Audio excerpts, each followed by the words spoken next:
everybody. Our today's topic is the integumentary system. Uh, we will first talk about the parts of the integumentary system. Then we'll talk about the main organ of the integumentary system, which is the skin. There are two types of skin present in the human body: thin skin and thick skin. And if you see the structure of the skin, there are two layers in the skin. Outer layer is called the epidermis and inner layer is called the dermis. Okay, so this is the outer layer of the skin, epidermis, and inner layer, which is much thicker than the outer layer. This is called the dermis. So skin has two layers. Okay, we'll talk about the structure of the epidermis and the structure of the dermis. Okay, although epidermis is much thinner than the dermis, however, in the epidermis you have 4 to 5 layers in it. Why I said 4 or 5 layers? In thin skin, epidermis, you have 4 layers. In thick skin, you have 5 layers. So in thin skin epidermis,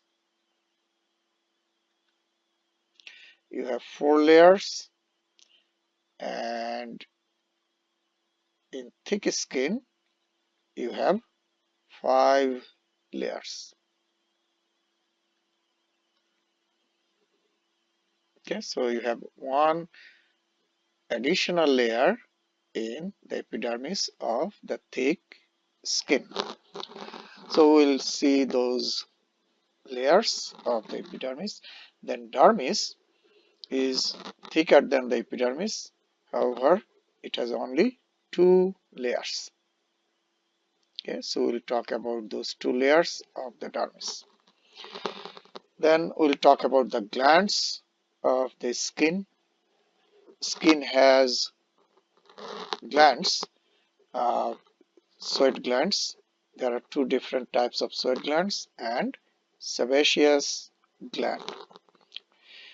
So we'll see what kind of secretion occurs from those glands of the skin. Then we'll talk about the water loss. Through the skin, we lose water from the body, and we'll see that. Then we'll also talk about a few other things. We'll talk about skin cancer, which is called carcinoma, different types of skin cancer or carcinoma. We'll talk about burns. Skin covers the whole body, so it gets the burn when the heat comes from outside. Then we'll talk about the color of the skin. So these are few things we also will talk about. So the integumentary system consists of the skin and hair, glands, nails. Skin is the main organ of the integumentary system, and skin covers the whole body, and by covering the whole body, it separates your body from the outside. So by covering the body, your skin provides protection. So the functions of the integumentary system or skin protection. Skin provides protection in 3 ways: by chemical means, by biological barriers and by physical or mechanical barriers. How skin helps by producing chemicals. Your skin produces or secretes low pH secretions. Low pH means acidic, you know that. So acidic mantle. And also another chemical that is called defensins. And low pH, acidic mantle and defensins, they can kill or inactivate the bacteria or microorganisms. So they have bactericidal action. So skin secretes those chemicals and protects your body against the bacteria or microorganisms. Skin has two types of phagocytic cells. They do phagocytosis. They can eat up the microorganisms or antigens. So dendritic cells, and you probably heard about macrophage. Uh, they are present almost everywhere in the tissue. So when the antigen comes close to a macrophage, it will engulf the antigen. Dendritic cells also do the same. Since they are the parts of your body, we say they provide biological barrier, physical or mechanical barrier. In your skin, you have particular highly specialized chemicals. One is called keratin, which is a specialized protein in the skin. Also, keratin is present in the hair and nail. And glycolipids. Okay, these two chemicals, highly specialized protein keratin and lipid, glycolipid, block most of the water and water soluble substances. And this is a very important protection because when you take bath, when you sit in a swimming pool or in a bathtub, your skin does not allow the water to get into the body because of the keratin and glycolipids in your skin. So they provide waterproofness. So water cannot get in.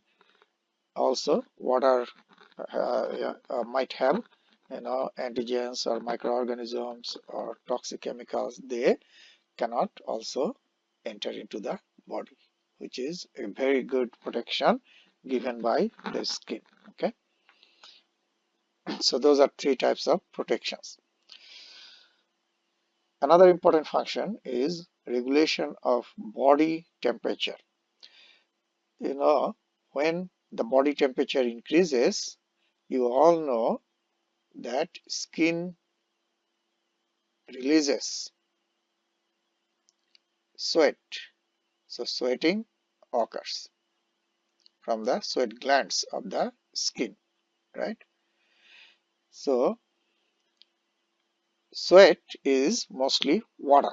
So water gets out with the sweat, and that water takes a lot of heat out. So takes heat out from the body.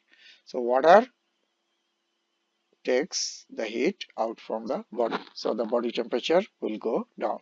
That is the main way the skin regulates the body temperature. Also, when the body temperature increases in your skin, the blood vessels dilate.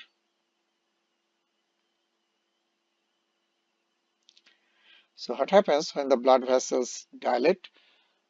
More blood circulates in the skin. Makes sense, right? If the blood vessels get wider,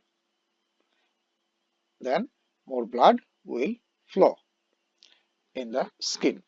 And since the skin is the outermost surface of the body or structure of the body, when more blood will flow in the skin, heat will easily be released from the blood to the outside of the body. So heat will be released to the outside. Increase blood flow or blood circulation in the skin, and that will do what? Increase release of heat. Release of heat. Because the skin comes contact to the air. So those are two ways your skin helps to lower the body temperature. Cutaneous sensations. Your skin has receptors. Which receptors? Pain, touch, temperature receptors. And because of these receptors in the skin, you have these sensations. So receptors are present in the skin, pain, touch, temperature receptors, and that's why you have those sensations. And now you just think that these sensations are very important, right? If something hot touches your skin, you have that sensation. You can detect that, right? That something very hot touched your skin. So you will quickly move your hand away. You will quickly go away, right? So you just think that how important those receptors are in the skin. Uh, Metabolic functions. Your skin produces a chemical when the sunlight falls to the skin. So with the help of the sunlight or sun, your skin produces a chemical that is called cholecalciferol.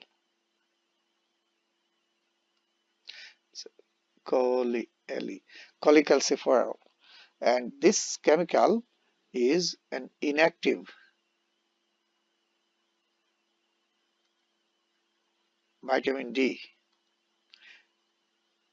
So inactive vitamin D. It is produced in the skin, and then blood takes it to the kidneys, and inside the kidneys the cholecalciferol will be converted to calcitriol, which is an active vitamin D. Okay, so you see that your skin helps in the synthesis of vitamin D. Excretion. Some nitrogenous wastes and salts are excreted through the sweat. So those toxic metabolic wastes get out small amount through the skin. Most of them get out through the urine, but skin also helps you to excrete some of those toxic chemicals. Now there are two types of skin: thin skin and thick skin. Thin skin covers almost everywhere of the body except the couple of places, your palms and soles of the feet. Another way we divide or classify the skin by looking at the hair, presence or absence of the hair, hairy skin, non-hairy skin. However, the main types are thick and thin skins. And you remember I mentioned that both thick and thin skins have two layers, epidermis and dermis. And in thin skin epidermis, you have four layers. In thick skin epidermis, you have five layers in it. Okay. And in thin skin, you have four layers in the epidermis, the outer layer. Okay. Now, since the skin covers your body, skin has a very, significant value uh, of cosmetic value that is related to your beauty. The skin plays a significant role. Now, the outer epidermis, inner dermis. Okay, so this is the epidermis and this is the dermis. Now, if I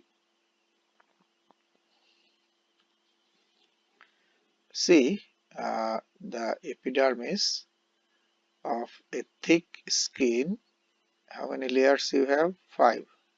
So 1, 2, 3, 4, 5 layers. Okay, and we'll see the name of these layers, 5 layers, and then the dermis is much thicker than the epidermis, and dermis has only 2 layers. Okay, the outer layer of the dermis, which gives about 20% thickness, and that is called the papillary layer.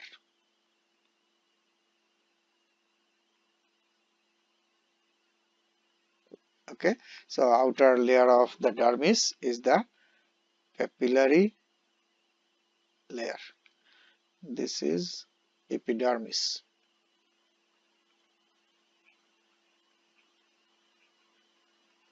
Okay, and inner 80% thickness is given by the reticular layer. Okay, reticular layer. The term dermatitis is the inflammation of the outer layer of the dermis. That means the inflammation of the papillary layer. Why? Because in the papillary layer you have the tissue which is soft, loose areolar tissue.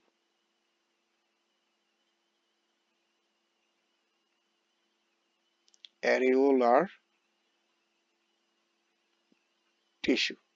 And this tissue is soft and can get injured easily.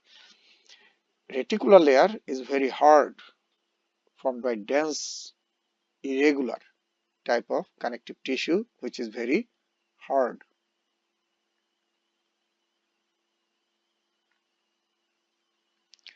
And usually injury will not occur in this layer. So in most of the cases, injury occurs in the papillary layer. So we can say that the dermatitis, inflammation of the dermis, dermatitis is the inflammation of the papillary layer of the dermis.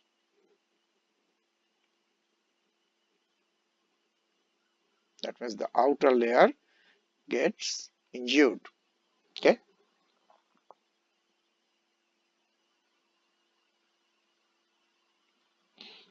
Okay. Now, those are the two layers of the skin, epidermis and dermis, and each has sublayers. Now, under the dermis, you have a lot of fat or adipose tissue, and this layer is not a layer of the skin. Remember, this is a layer of fat, and this is called hypodermis. Hypo means under the dermis. Makes sense. Hypodermis is also called subcutaneous layer. Cutaneous means skin, sub means under. So hypodermis or subcutaneous layer, it is not a layer of the skin, it is under the skin, and it has a lot of adipose tissue or fat tissue. Okay.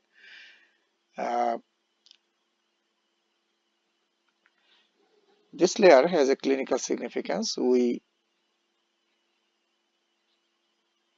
use this layer for subcutaneous injection. Subcutaneous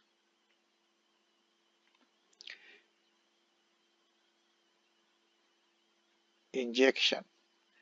Injection can be given directly into the blood, intravenous, or intramuscular, directly into the muscle, or directly into this layer, hypodermis or subcutaneous layer.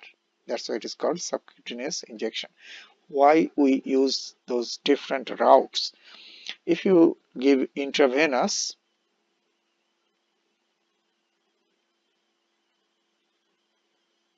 injection, you give the injection or drug directly into the blood of the vein. So quick action, very fast, immediate.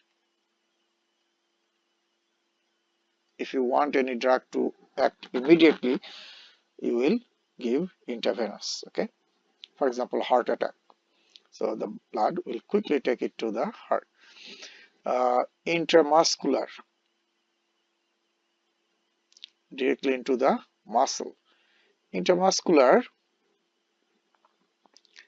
injection is slower than intravenous, of course, but faster than subcutaneous. Okay, so the duration of action or onset of action is medium. However, if you give drug or inject the drug into the hypodermis, subcutaneous injection, the drug will stay there for a long time. Why? Because in the fat you have very few blood vessels. So the blood will slowly take the drug out from this area. So the drug will be taken out very slowly in a small amount by the blood, because only small amount of blood circulates in the fat. So what kind of medicine you will inject under the skin? That medicine you want it to act for longer time, prolonged period.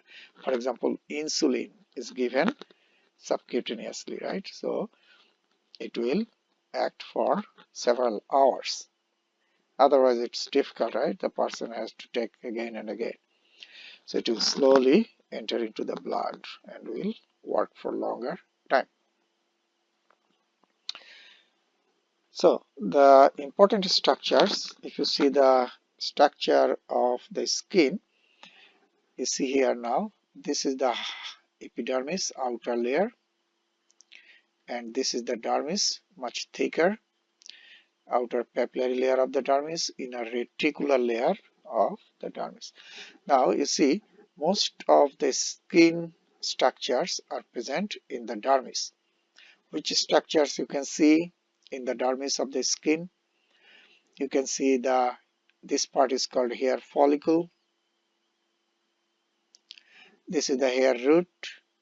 So hair root, hair follicle, right? So follicle here, root here.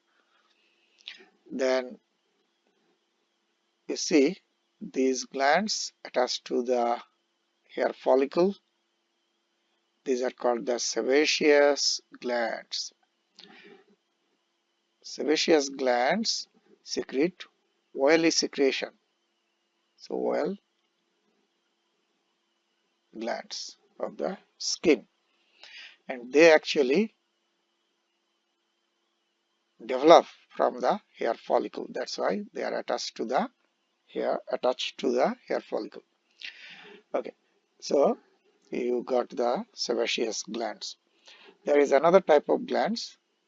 Those are called the sweat glands. Okay, sweat gland. This is a sweat gland. You see, it is like a coiled tube, and then from the gland, the duct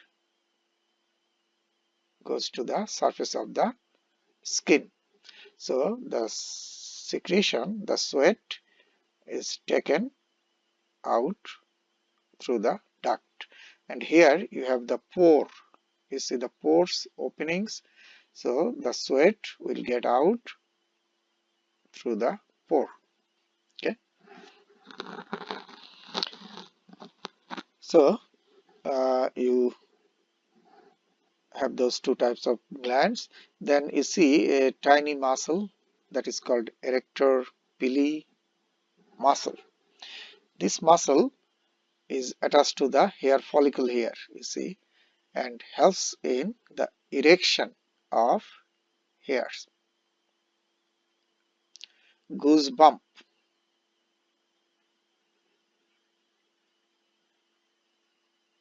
Okay, so those tiny muscles help to erect the erection of the hair. Then you have deep touch receptor. This is a Pacinian corpuscle. So Pacinian corpuscle is present in the deeper part of the skin. You see here is another, and Pacinian corpuscles uh, are the receptors for deep touch, not soft touch. If you touch the skin softly, this Pacinian corpuscle will not be activated because it is located in the deeper part. So to activate it, you have to press hard. Okay, so this is deep touch receptor. Another thing you can see here, a lot of blood vessels and nerves. These yellow structures are the nerve endings. Okay, so blood vessels and nerves. So those are the structures you have in the dermis of the skin, and this is hypodermis or subcutaneous layer. Here you see these are fats. Okay, uh, so that is the structure of the skin. Now I said that in thick skin epidermis you have 5 layers, right? If you start from the bottom, like this is the epidermis, uh, innermost layer is a single layer of stem cells. So these are the stem cells called, this layer is called, this stem cell layer is called stratum basale or basal layer. Okay, and then next to it, just above that one, you have another layer of cells. These cells, if you see carefully, have a lot of spikes or spines. So this layer is called stratum spinosum or prickly layer. Okay, so these cells have spikes or spines. So this is stratum spinosum. Okay, we are going from inside to outside. Okay, then you have another layer, third one from inside. That layer has the cells filled with granules. So if you see the cells of this layer, these cells are filled with what? granules, tiny, uh, chemical particles, granules, fill the cells in this layer. That's why this layer is called stratum granulosum. Stratum granulosum. Makes sense. So we got three, then two more in the thick skin, epidermis. Next layer is called the stratum lucidum, only present in the thick skin. This layer is absent in the thin skin, and this is the stratum lucidum. This layer is actually a layer which is also called glassy layer because it is transparent chemicals. Okay, so this transparent layer is stratum lucidum, only present in the thick skin epidermis, absent in the thin skin epidermis. Okay, and then so we got 1, 2, 3, 4. Stratum basale or basal layer has a lot of stem cells. Then stratum spinosum, stratum granulosum, and stratum lucidum. Now the outermost layer of the epidermis. This layer is very thick in the thick skin. So the thickness of the thick skin is given by this layer. And this layer is filled with squamous cells. That means flat epithelial cells. Okay, like this. So many layers of flat squamous cells, and this layer is called stratum corneum. Okay, and so stratum lucidum is only present in the thick skin, but who gives the thickness of the thick skin? Stratum corneum. Okay, and in thick skin this layer is very thick, in thin skin it is thin. Okay, and so these are the 5 layers of the epidermis. Then you have the dermis, which is very thick, right? Outer papillary, we already talked about that. Inner reticular, this is 20% of the dermis, 80% of the dermis, right? So just know the name of those 5 layers, and you see here this is stratum corneum, outermost layer, many layers of flat squamous cells. This is thick skin. So you can easily compare this stratum corneum, outermost layer of the thick skin, with the stratum corneum of the thin skin. This is much thicker. Here also you see stratum basale, stratum spinosum, stratum granulosum. You see a lot of granules, that's why dark. And then flat cells, squamous. So stratum corneum. We already know about the layers of the dermis.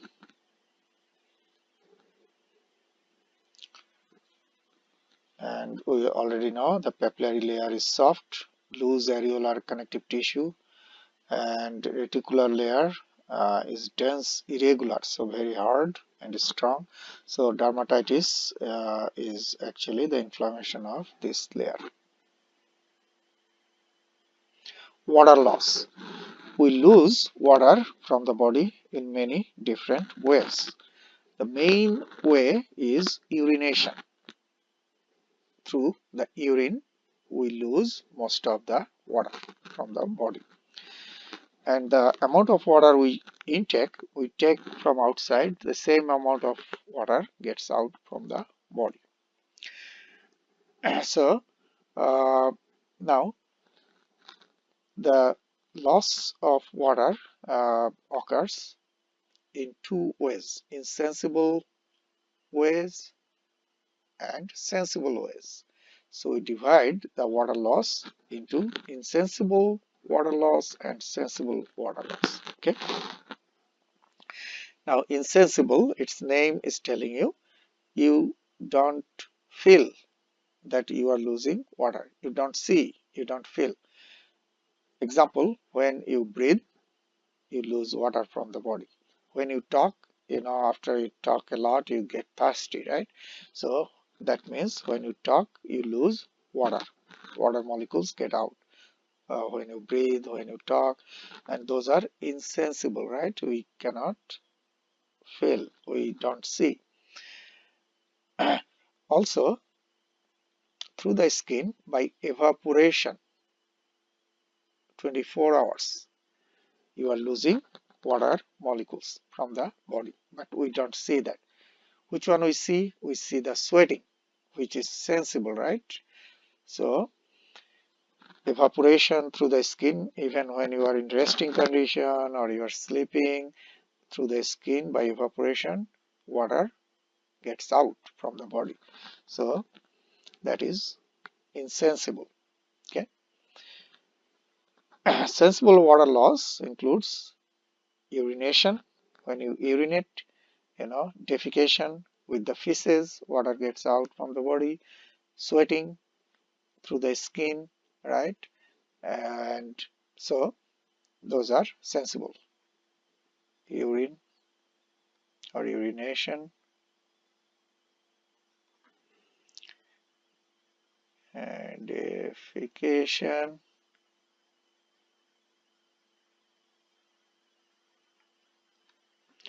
So through the urine, through the stool or feces, sweating, these all are sensible. So now you see that through the skin we lose the air, both we lose the water, both sensible and insensible. Insensible is evaporation,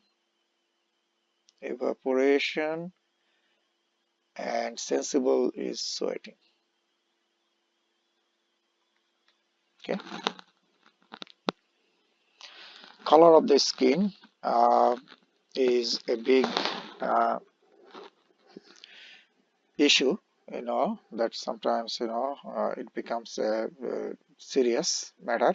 Color of the skin, different people or different races have different skin colors, and that is the diversity.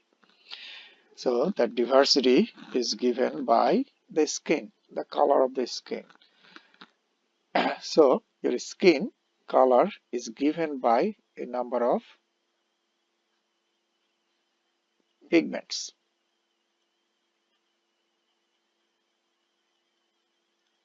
Okay. So the main one is the melanin. Melanin is a dark or brown colored pigment, and if someone's skin has more melanin, that means the skin is more dark or brown. Makes sense? And melanin is secreted from a cell that is called, one type of cell of the epidermis, that is called melanocyte. So melanocytes are present in the epidermis of the skin, and melanocytes produce and secrete the melanin, okay, the chemical. So if someone has more melanocyte in the skin, more melanin will be synthesized and will be secreted, so the color of the skin will be darker or more brown. If someone has lack of melanin, that would make the skin white. Now melanin, this chemical, protects your skin by forming a shield. So the melanin protects your skin by making a layer or shield that is called the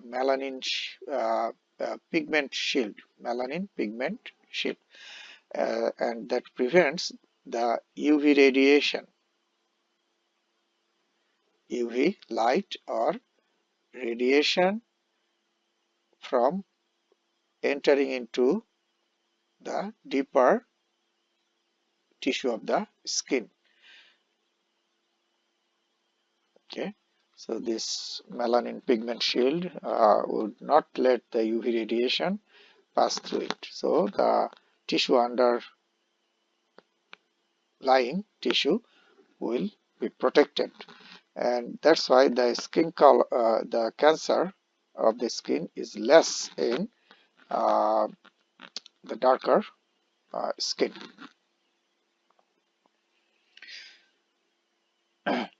Another pigment that is called carotene.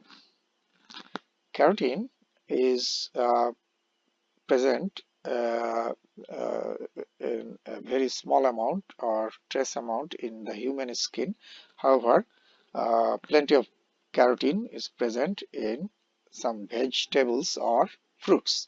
For example, carrots are orange, right? The color is orange or yellowish, and carotene is an orange or reddish or yellow colored pigments. And in human skin, carotene is present in a small amount in the palm and sole. However, as I mentioned, in yellow or orange colored veg or fruits have plenty of carotene. Hemoglobin. Hemoglobin is red colored pigment. Red colored pigment, and present inside the red blood cell, inside the RBC or red blood cell, and that's why red blood cells are red, and that's why because of hemoglobin the blood color is red, right? Now if someone's blood has more hemoglobin, then the color of the skin will be more reddish, and if someone has lack of hemoglobin in the blood, then color of the skin will be pale. So less hemoglobin will make the color of the skin pale, paleness of the skin. Okay, so you see that these are the pigments. There is another pigment that is called bilirubin. It is actually uh, a product of hemoglobin. When the hemoglobin is destroyed, it is converted to bilirubin, and this bilirubin is yellow colored pigment. Okay, and if the concentration of bilirubin increases in your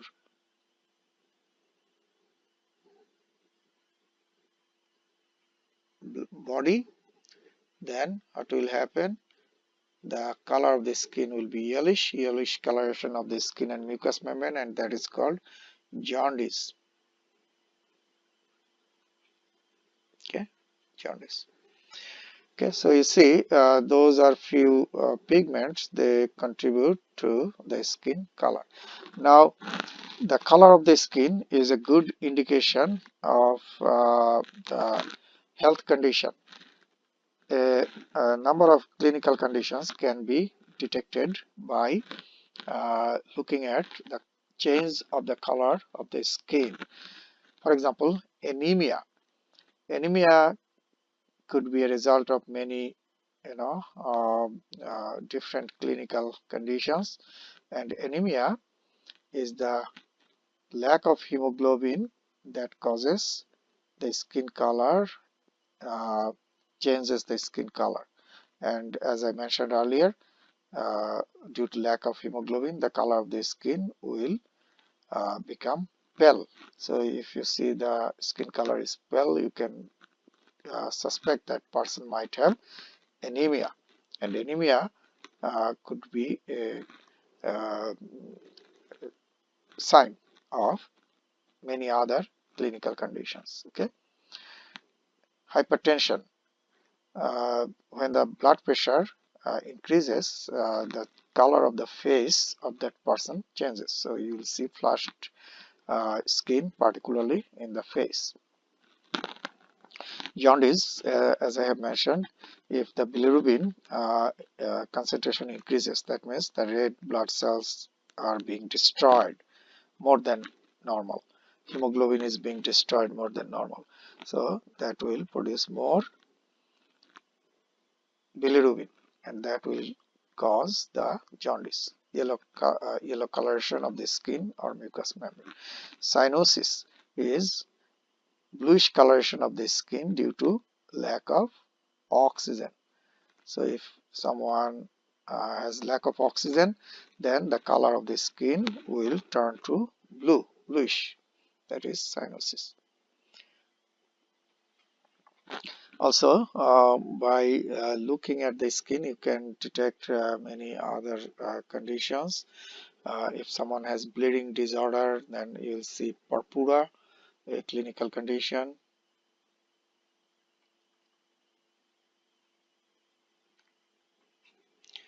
Bleeding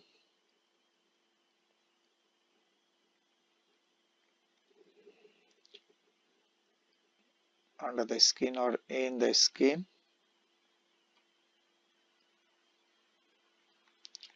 Okay, that is a bleeding disorder, purpura. Then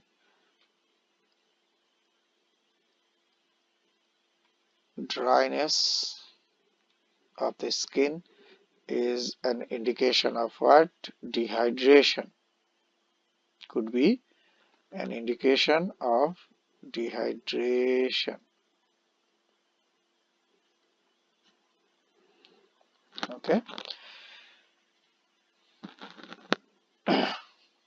two types of glands are present in the skin: sweat glands and sebaceous glands.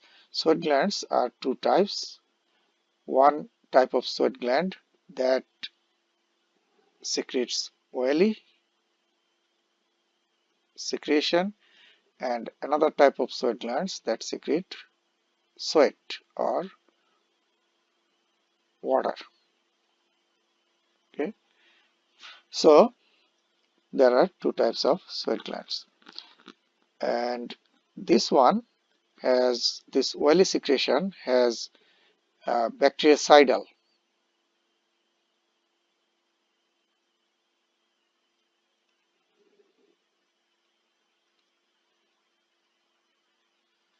action. That means can kill the microorganisms. And this type of sweat glands that secrete watery sweat, this is responsible for thermoregulation, regulation of body temperature, thermoregulation, lowers the body temperature. Sebaceous glands are oily secretion, and this secretion is called sebum. So sebum is the oily secretion from the sebaceous gland. Keeps the skin uh, what? Oily and soft. Also skin and hair, oily and soft. Okay, so those are the glands of the skin. You remember I said there are two types of sweat glands in the skin.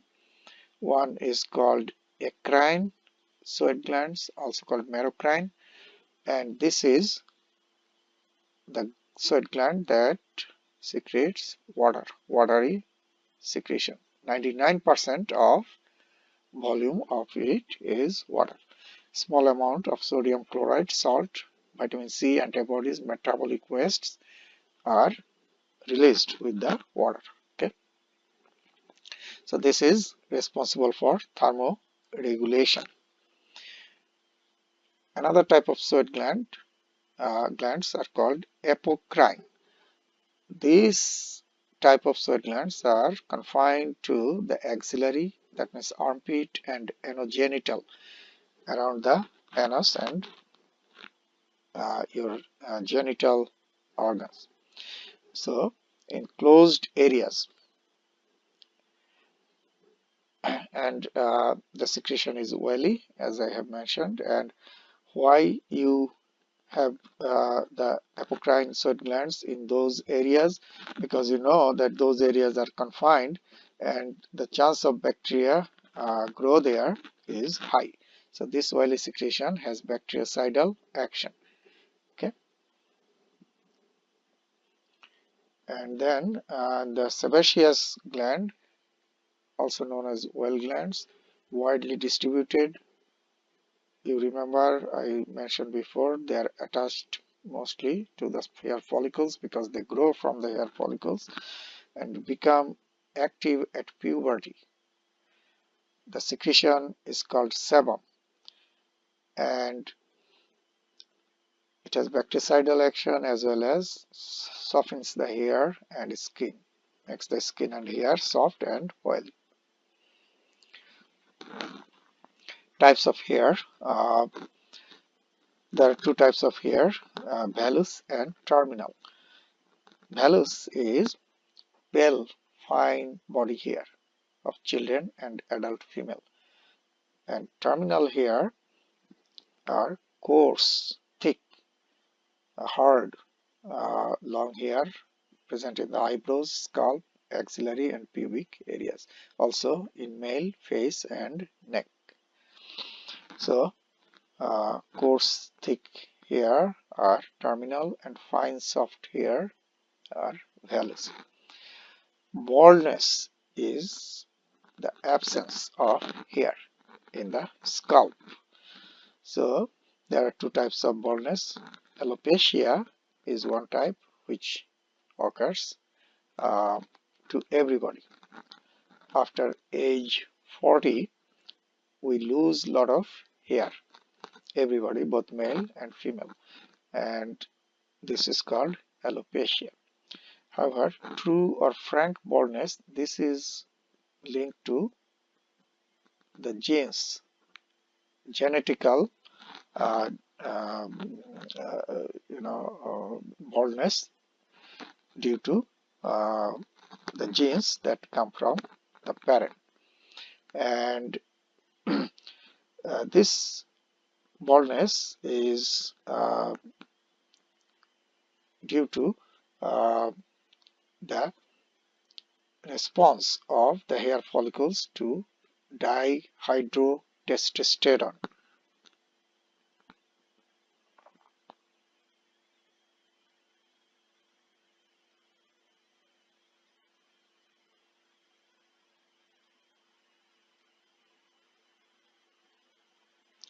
Dihydrotestosterone or DHT. And if DHT, this is a precursor of testosterone, male sex hormone, and if this one is more, then the hair follicles will be inhibited more. That means the growth of the hair will be less and the person will have baldness.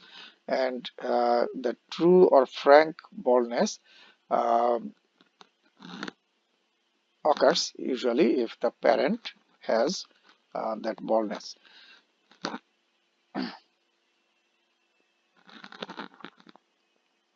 Skin cancer is pretty commonly heard clinical condition. The good news is that most skin cancers or tumors are benign. Benign means non-harmful, not metastatize. Metastatize means it is malignant. That means, dangerous. Metastasis means you already know that it spreads far away from the origin, so quickly spreads. However, benign is localized, it will not spread, so this is not harmful. So this is a good news that most of the skin cancers or tumors are benign type, not malignant type. The risk factors, the main risk factor is UV radiation. UV radiation can penetrate into the cells of the skin and can change the DNA. The mutation of DNA can occur, and that can, if you change the DNA, then the cell will start to behave abnormally and may start to multiply very fast, uncontrolled multiplication of the cells, and that is the cancer. Frequent exposure to the chemicals that irritate the skin or causes lesion or damage or injury to the skin. For example, the people work to fix the roads or build the roads, they use tar, and that if you don't use the gloves, then if you touch that tar frequently, that can cause the skin cancer and can cause the damage of DNA. Okay, if you frequently irritate the skin, then that can change the configuration of the DNA. Three major types of skin cancers are basal cell carcinoma. You remember I said there are 5 layers in the epidermis, and innermost layer is a single layer of stem cells. So these are the cells in the basal stratum basale or basal layer.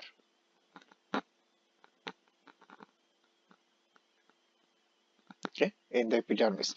So if these cells start to proliferate or multiply, become cancerous, then that is basal cell carcinoma. And this is the most common type skin cancer. However, the good news is this most common type of skin cancer is least malignant, okay, and can be treated easily by surgical removal. Since it does not spread, it's not malignant, so it will stay there and you can surgically remove. Squamous cell carcinoma is the second most common, and in this case, squamous cells, you must remember the outermost layer, I said flat squamous cells in the epidermis. So if these squamous cells become cancerous, that is squamous cell carcinoma.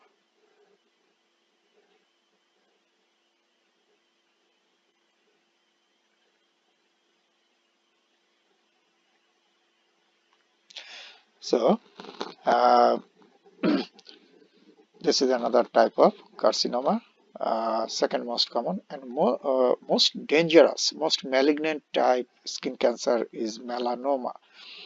Melanocyte, I showed you before, the cell produces melanin, the pigment, and melanin protects your skin against UV radiation. That means protects your skin against cancer. However, these melanocytes, if they become cancerous, then that is called melanoma, the most dangerous or malignant type of cancer. So melanocytes, okay, are involved in melanoma. Melanoma is difficult to treat because it is most malignant and it spreads under the skin quickly, so it is difficult to see how far it got spread. So you need wide spread. If you see, this is the skin and you can see from outside the color, since melanocyte produces melanin. So when melanoma occurs, many melanocytes are there, right? Because they multiply abnormally in high rate, so they will produce a lot of melanin. So that area, whole area, will look dark or brown. The color changes. However, this much you can see from outside, but you don't know how far it has metastatized or spread. So it is difficult to see from outside. So only removal of this much is not helpful. You need wide range of surgical removal, and then immunotherapy or chemotherapy together. So here you see basal cell carcinoma, least malignant, least dangerous, most common type, and you can surgically just remove the tissue from here, and that cures about 99% cases you get cured by surgical incision or surgical removal. Squamous cell mostly occurs in the scalp, ears, lower lip, and hands. Those are the areas where you get more this type of cancer more. And the squamous cells those are called keratinocytes, and they become cancerous. And radiation therapy is also used together with the surgical removal. So this is, you see, the squamous cell carcinoma in the scalp. Melanoma is very colorful, dark colored, and you can easily detect from outside. The melanoma can be detected easily by looking at its color. Here you see melanoma in the thick skin of the hand, and here you see in the thin skin body area, and you can see the color dark or brown color, right? So that is melanoma. And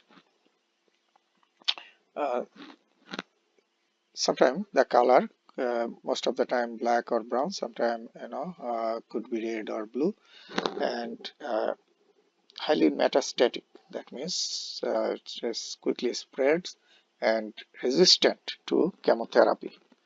It's difficult to destroy the cells by chemotherapy. Immunotherapy could be helpful. You inject the antibodies that will specifically find these cells, abnormal cells, and destroy them. Now, doctors often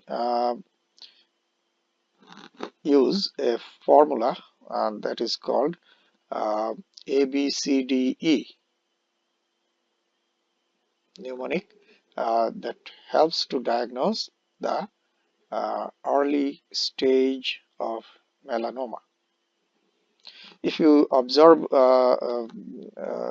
these changes, then you can suspect that you need to see the doctor immediately. You might have melanoma. One is called, so let's see what are those 5 things: A, B, C, D, E. A is asymmetry.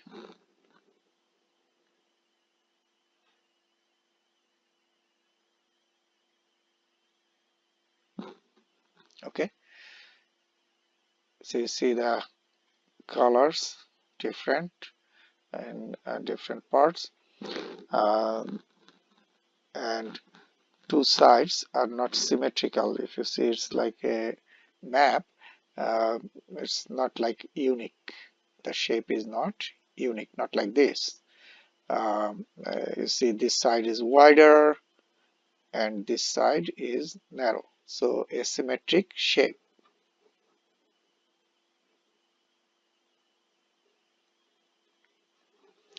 Okay, then borders.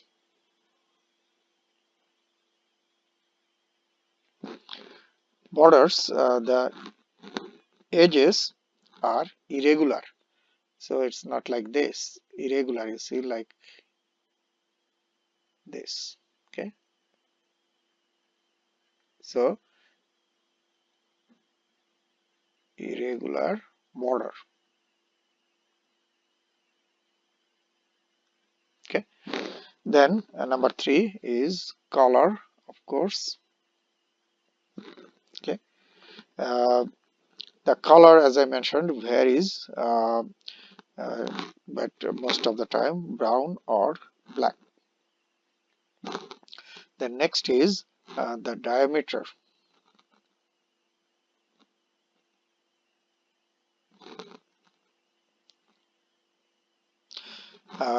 It is usually larger than, the diameter is bigger than 6 millimeter.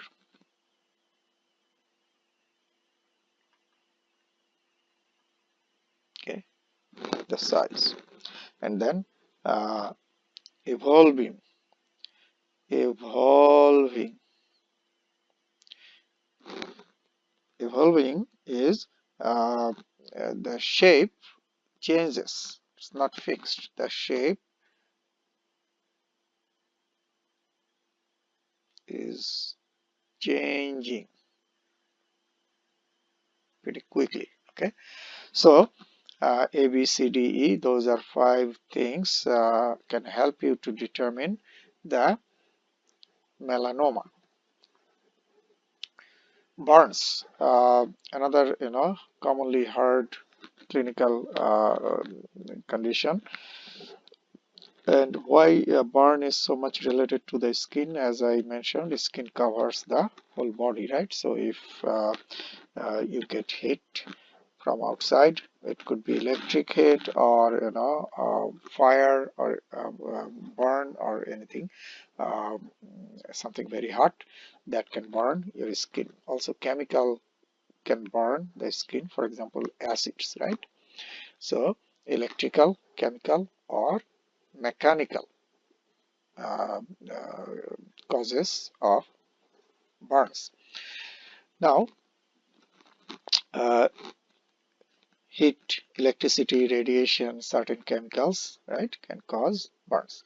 Now, the main threats of burn are: one is dehydration, loss of water from the body, and another is electrolyte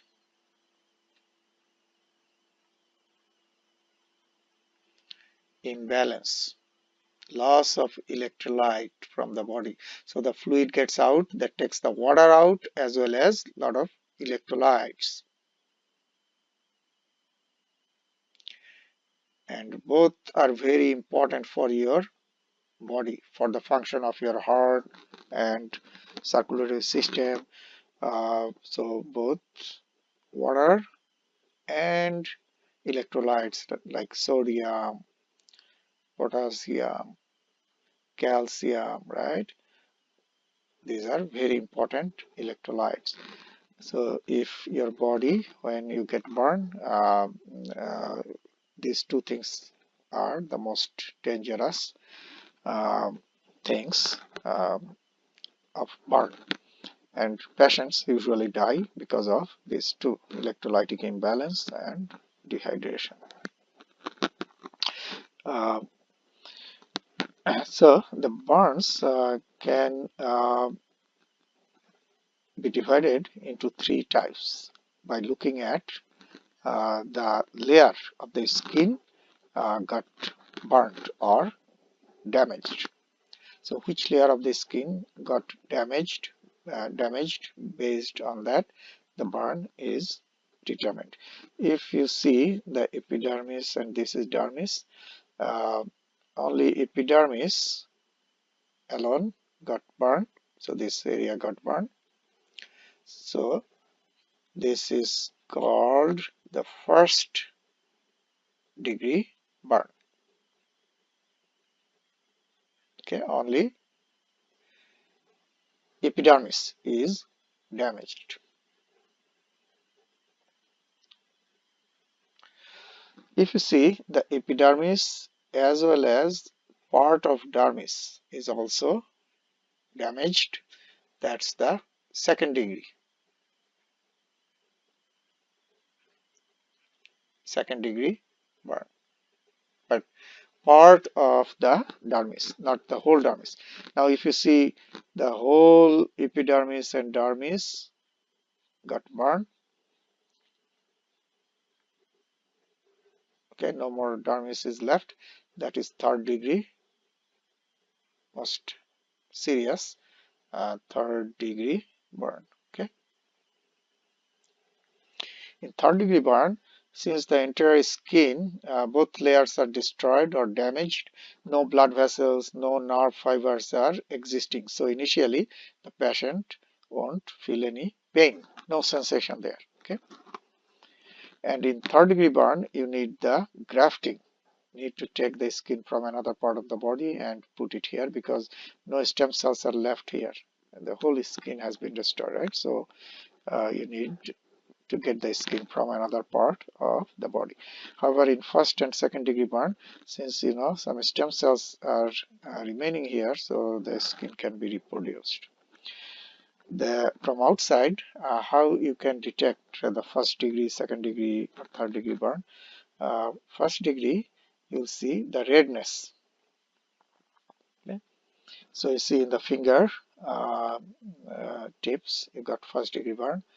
In second degree, you see the uh, white patches. Okay, blisters appear. In first degree, you will see redness, edema, swelling, and pain, of course. In second degree, you will see the appearance of blisters. And in third degree, since the entire skin is burned, this is third degree, and the person won't have any sensation, no pain, and this requires grafting. Okay, so those are the things you need to know. Another thing, that how much skin area got burnt. There is a rule that is called the rules of 9 for the skin burn. What is that? This is the body. Okay, this is the upper limb,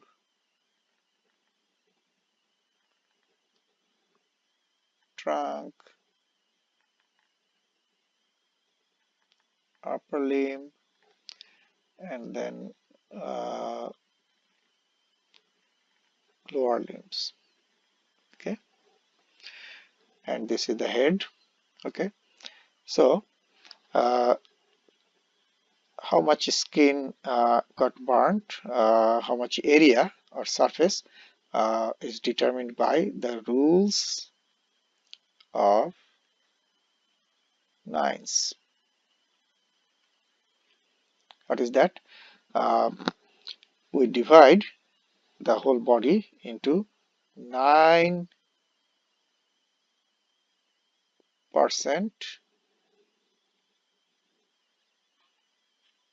times 11. That means we divide the body into 11 areas, and each area indicates 9% of the whole body. So let's see, your head is 1/9. Okay, 1/9%. Then each upper limb is 1 9. So this is also 1 9. Okay. Then the front of the trunk we divide into upper and lower, 1 9%, lower 1 9%. Okay. Now let's see the back of the trunk.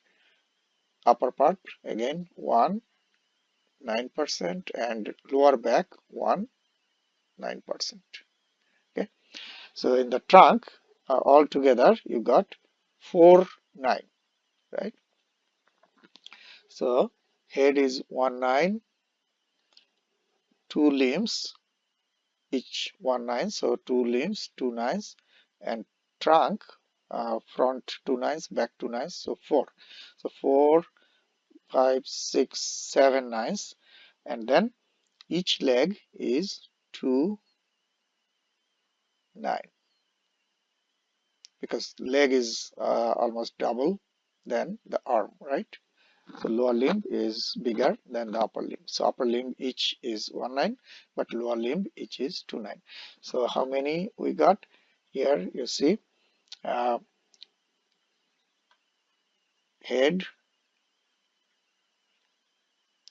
1 9%,